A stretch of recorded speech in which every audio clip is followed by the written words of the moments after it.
Should I start calisthenics if I'm overweight? I get this question a lot, and to be honest, I can see why. A quick Google search of the term calisthenics and you'll be peppered with images of ripped people dancing on gymnastics rings and defying gravity. But actually, if you're currently overweight, not only is calisthenics 100% accessible, and not only is it arguably the best form of resistance training for you at this moment in time, but being an overweight calisthenics beginner may actually be an advantage. Yeah, I said it, an advantage if your goal is to bring yourself down to a more balanced weight. All this and more in today's video, let's get into it. How you doing, Cali Crowd? Welcome back to the channel that makes calisthenics simple. So in the context of today's video, I'll use the term overweight in a very broad sense to describe anyone that feels that they are too heavy to perform exercises with their body weight, because that's often the concern.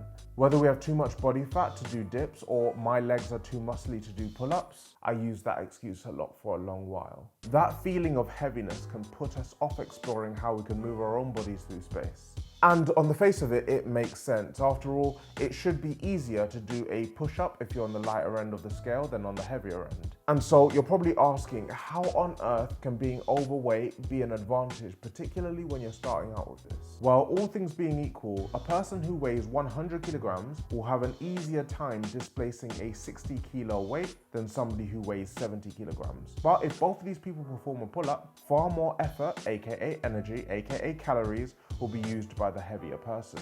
This is what is known as relative strength, where the strength we have is measured relative to our overall body weight, and is not only what makes calisthenics so difficult for us to get our head around, but it's also what makes this so much more advantageous for those of us that are overweight. If you harbor goals to lose fat and build muscle, then calisthenics, aka bodyweight training, has a range of benefits that present themselves more favorably in those of us that are overweight. We can quickly see how the compound exercises of calisthenics training that use multiple muscle groups to achieve a single repetition would use more energy, ergo burn more calories, than a similar movement where an external weight is used.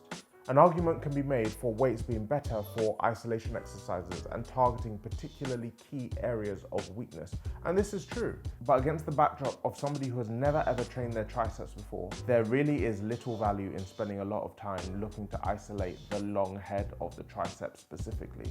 So the question then after all of this is how to start calisthenics training if I'm overweight, because while compound exercises may be extremely valuable, they're not that valuable if you can't do them. Well, actually, I'll stop you right there, because to discount calisthenics training just because you can't do an exercise is to completely neglect all the regressions that make calisthenics such a low barrier to entry.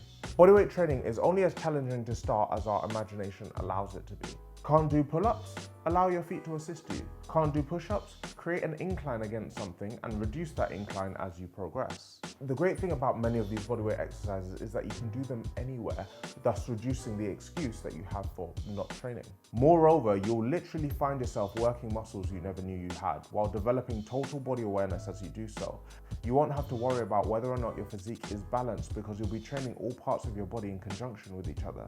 And please hear what I'm saying. What I'm not saying is that you should never ever lift a dumbbell. I have personally gone on record many times to show how using weights and calisthenics together has got me to where I am personally. What I am saying though is that rep for rep, bodyweight training has significant advantages over weights when it comes to weight management and body balance as a goal. When it comes to calisthenics skills, there is a point where our being overweight will have a far more detrimental effect on our training. In my experience, only light and lean people will be able to achieve skills on the higher end of the calisthenics spectrum. But anecdotally, I can tell you that skills like the L-sit, handstand, muscle up, or back lever, weight plays a far smaller role. So if calisthenics skills are your end game, then that would be where I suggest you start. Something to remember about all of this too is that training forms only a small part of our overall healthy lifestyle. Walking more, eating real whole food, getting enough rest, and working on our own mental health all have to work in conjunction for us to be considered healthy. The funny thing is that calisthenics is great for all of this too. By training with our actual body weight, we're incentivized to eat better, not only because we need to fuel these demanding exercises, but because we also need to ensure we're not too heavy to do them. Calisthenics parks are a great way to socialize, get outside, and it's great for our mental well-being. and I'll defy anyone not to sleep better after a full body calisthenics workout. But I'm not gonna sit here and tell you that it's all easy. Amending habits is tough, and building a lifestyle around good habits is even harder. I know because I've done it, and so if you wanna see how I came from the brink of being pre-diabetic to where I am today, then check out this video right here.